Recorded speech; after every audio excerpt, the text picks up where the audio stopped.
अब आप ये दो साधन अपनाएं। पहला लक्ष्य तो आराध्य देव, इस दूसरे में दो साधन। वैसे भगवत उपासना के सभी साधन सर्वोत्तम होते हैं, परंतु सुबह उठते ही भगवत नाम लेकर किया गया कार्य पूरे दिन का कल्याण कर देता है। परम पूज्य गुरुदेव श्री प्रेमानंद महाराज जी ने सुबह उठते ही दो ऐसे साधन बताए हैं जिससे जीवन स्वर्ग हो सकता है। तो चलिए उन साधनों को जानते हैं। जहां जहां मन जाए वहां से हटाकर अपने लक्ष्य में लगाना, या जहां जहां मन जाए वहीं वहीं आराध्य देव की भावना कर लेना, बस बात बन जाएगी। आराध्य देव की भावना, मेरे प्रभु हैं, ये भी मेरे प्रभु हैं।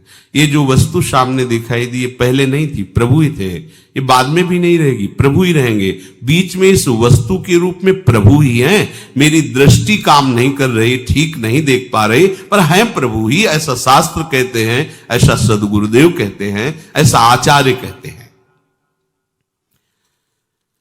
साधक प्रातः काल जब उठे तो गुरुदेव को प्रणाम करके निश्चय करें कि आज हम पूरा का पूरा समय आराध्य देव में लगाने की चेष्टा करेंगे। जो पूर्व में हमसे त्रुटियां हुई हैं उनको आज नहीं करेंगे, अब नहीं करेंगे, ऐसी बात नहीं। हमें वर्तमान को संभालना है, तभी आपके अंदर सामर्थ्य आएगी। आज से कभी नहीं करेंगे तो आप हो सकता है न चल पाए, क्योंकि आप में इतनी संकल्प पवित्र बुद्धि नहीं है, इतना जोर का संकल्प नहीं है कि आपने कह दिया कि आज के बाद नहीं करेंगे तो ये भीष्म प्रतिज्ञा हो गई। आप में नहीं है ऐसी सामर्थ्य। यद्यपि आप सामर्थ्यवान हैं, पर अपनी सामर्थ्य को भूल चुके हैं। तो क्या करें? हम मन के ऊपर बोझा ना डालें कि आज के बाद कभी नहीं करेंगे। हम आज का नियम लेते हैं कि आज प्रातःकालीन गुरुदेव को प्रणाम करके हम ये नियम लेते हैं कि आज शयन तक हमसे कोई भी जो पीछे त्रुटियां हुई वो नहीं होने देंगे। पूरा का पूरा समय भगवत चिंतन करते हुए ही हम कार्य करेंगे। जो भी व्यवहार करेंगे वो अपने प्रभु के लिए करेंगे। ठीक। अगर रात्रि में शयन करते समय हम पुनः इसका चिंतन करें कि जो हमने प्रातःकालीन नियम लिया था उसमें कितनी त्रुटि हुई, ये करना ही चाहिए उपासक को। ओह, आज तो इतना समय चूक हो गई, तो चिंतन करते हुए शयन करे, प्रातःकालीन फिर नियम ले। जो कल त्रुटि हुई थी वो आज नहीं हो। एक दिन साधक देखेगा कि उसका मन असाधन रहित हो गया है, त्रुटि रहित हो गया है। पर आपको जांच करनी होगी, रोज का रोज आपको जांच करनी होगी, रोज का रोज आपको नियम लेना होगा, सुधार करना होगा। ये प्रारंभिक साधन की बात है। तीसरी बात कह रहे हैं, मन को वश में करने के लिए नाम जप सर्व सामर्थ्यशाली साधन है। लक्ष्य श्यामा श्याम। जहां जहां मन जाए वहां वहां से हटाकर लक्ष्य में श्यामा श्याम में लगाना, या जहां जहां मन जाए वहां श्यामा श्याम को देखने की भावना करना। प्रातः काल से शयन काल तक की दिनचर्या को जांच करके उसमें त्रुटियों को निकालना। अब ये निश्चय कर लेना कि नाम हमारा जीवन है। ये बहुत बड़ी बात। जो चाहत है नित्य सुख, अरु मन को विश्राम, हित ध्रुव हित सो भजत रहू, पल पल श्यामा श्याम श्यामा श्याम। मन चंचलता रहित हो जाएगा, नित्य सुख का अनुभव प्रकट हो जाएगा। आपको आवश्यकता है प्रतिपल श्यामा श्याम श्यामा श्याम। राधा वल्लभ श्री हरिवंश, राधा वल्लभ श्री हरिवंश।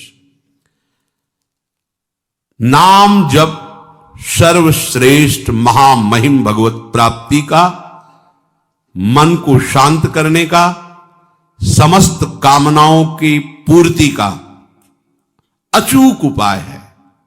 अचूक। आपको विश्वास करना होगा,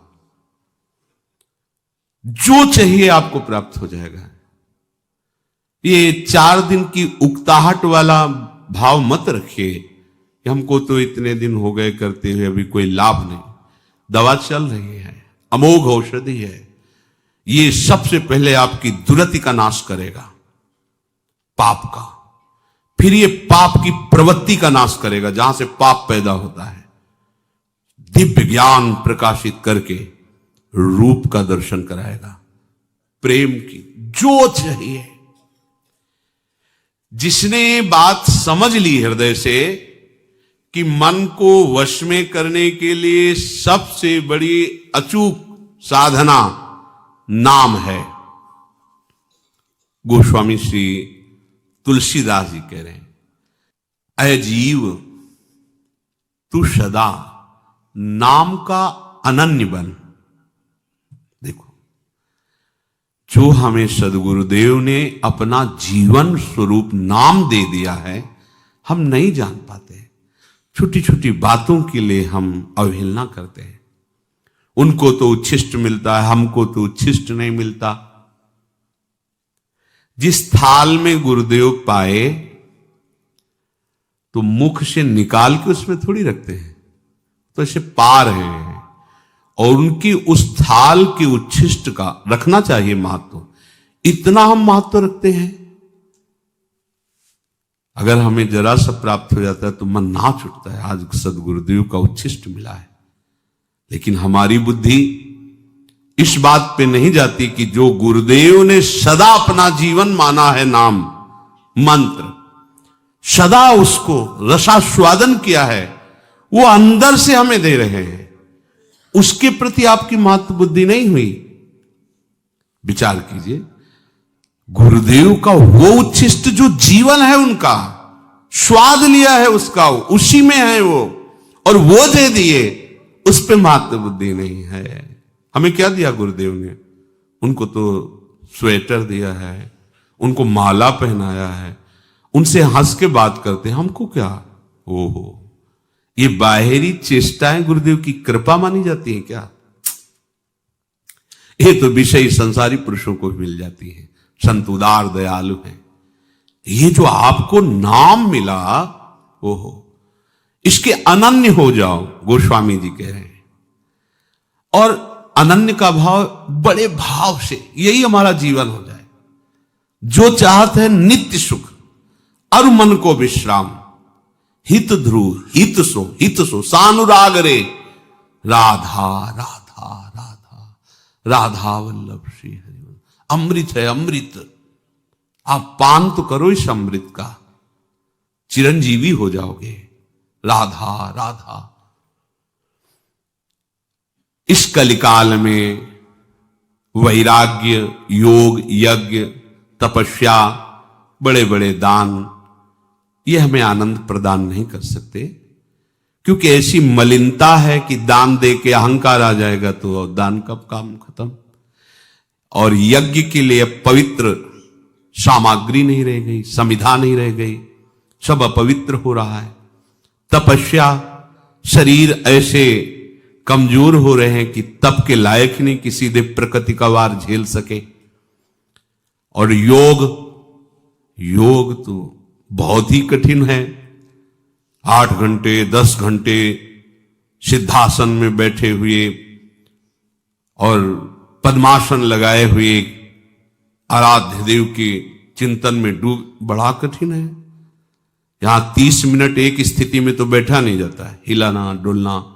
8 घंटे 10 घंटे बिना हिले डुले, कितना कठिन योग है। प्राणों को वश में करके, शरीर को वश में करके, इंद्रियों को वश में करके, चित्त की वृत्ति का निरोध करके परमात्म चिंतन, कितना कठिन। और वैराग्य, अब कैसा वैराग्य है? हंसी लायक वैराग्य है, उपहास करने लायक। हर वस्तु, हर व्यक्ति जैसे संसार के सुखों में मगन है, वैसे ही हमारा मन भी। तो बाहर से कपड़ा बदलने से हम बैरागी थोड़ी हो गए। राग का त्याग ही वैराग है। वैराग बिना राग का, बिना आसक्ति का, विरक्त, कहीं आसक्त नहीं, ऐसी स्थिति नहीं है। सब जगह से आसक्ति हटा ली तो शरीर में आसक्ति है, अपनी इंद्रियों का दुलार। कहां वैराग? वैराग्य प्रभु के सिवा कुछ और स्मृति में नाना, यही सच्चा वैराग्य है। कोई भोग, कोई व्यक्ति, कोई स्थान, कोई मान बड़ाई, कुछ नहीं, एकमात्र आराध्य देव। ये हो गया राग रहित स्थिति। तो बड़ा कठिन है। ये सब तुम्हें प्राप्त हो जाएगा।